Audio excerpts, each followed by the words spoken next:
Bonjour à tous et bienvenue dans cette nouvelle vidéo sur Fortnite où aujourd'hui nous allons tester les nouvelles maps. Donc voici la page des favoris et donc voici les cartes dont je voulais vous montrer. Les trois cartes nommées par Epic, donc celle-ci. Ces trois cartes donc ont été créées via un nouveau moteur de jeu nommé l'Unreal Engine 5 et donc qui permet d'avoir les nouvelles technologies qu'on a comme par exemple le Ray Tracing ou le DLSS, le Nanite ou encore le Lumen.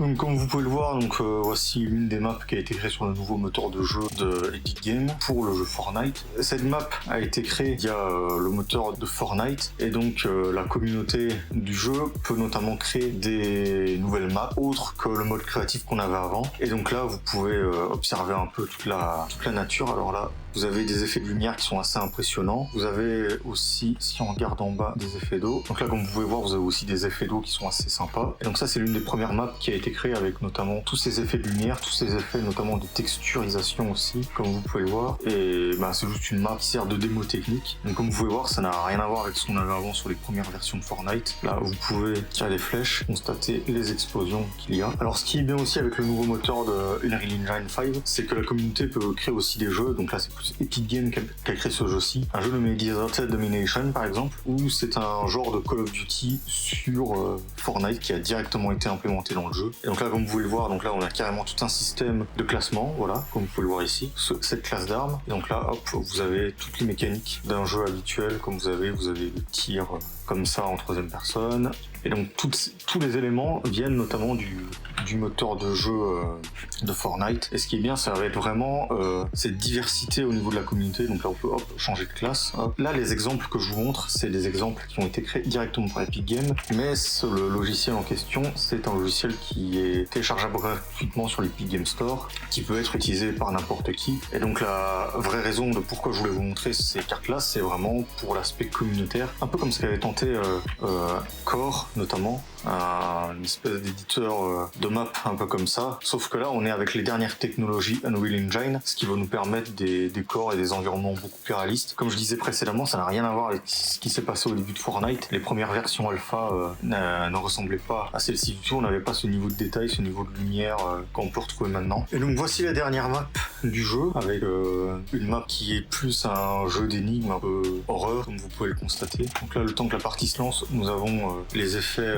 un peu de lumière comme ça qui rendent bien avec l'effet lumen. On peut prendre la clé, on peut allumer la lampe torche, prendre la lampe torche, et donc on a carrément ce jeu d'exploration qui est fort sympa avec de la lumière. On peut aussi bien rendre sympa dans un jeu d'horreur par exemple. On va prendre la porte, le pistolet qui va nous tard, et donc même avec la première personne, comme vous pouvez voir, il y a vraiment un côté, ce côté vraie lumière on va dire, qui rend assez réaliste au jeu. Hop, on prend le pistolet, on lève le truc, on active le passage. Donc là on est vraiment dans un monde assez spécial. On évite de prendre le truc là, je sais pas trop quoi. Une trappe, non. Ah ok, c'est là. On tombe dans la trappe. Là on est toujours en monde ouvert. Une qui est là. Ensuite, normalement on a, si j'ai pas de conneries, un ascenseur, voilà. Et donc vraiment là on a, que ce soit au niveau des textures, c'est vraiment, pas que les textures, il y a vraiment aussi toutes les lumières aussi qui rendent bien. Là il y a un exemple beaucoup plus parlant dans ce vaisseau. Là on voit qu'on a des vannes qui ne veulent pas s'ouvrir. On ouvre la vanne, celle-ci non. On va réparer le tuyau. La petite cinématique qui se lance. Une fois que c'est fait, on va reprendre un tuyau et on va le réparer. Hop là, toujours la cinématique. Hop là, là on a, où est-ce qu'il est, un interrupteur à allumer. Et je pense que c'est bon. Là on a une nouvelle salle qui s'ouvre. Et donc voilà, il y a toute cette possibilité de jeu. Là, je sais pas ce qu'on a. On a la porte de sécurité qui est ouverte. Là, on utilise le flingue pour déverrouiller la porte. Hop. Là, on sait pas dans quoi on est. Là, on a une porte vers l'enfer. Je sais pas trop quoi. On a la lumière. On attend que la lumière vienne. C'est bizarre un peu là. On monte l'escalier. Là, je sais pas c'est quoi ce truc. Il y a vraiment un truc un peu psychédélique là. Vraiment, on se croirait dans un espèce de contrôle. Là, on va arriver dans l'espace, carrément. Et je crois que là, c'est peut-être la fin du jeu, non? On a l'espace qui se casse en plusieurs morceaux. C'est vraiment très très étrange.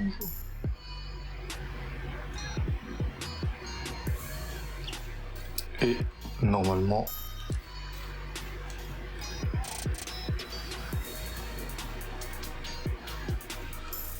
Et ben voilà. Donc j'espère que cette vidéo vous a plu, si c'est le cas n'hésitez pas à donner votre avis en commentaire, et si cela vous a plu mettez un pouce vers le haut et abonnez-vous. Sur ce on se dit à bientôt peut-être pour une prochaine vidéo, et ben ciao ciao.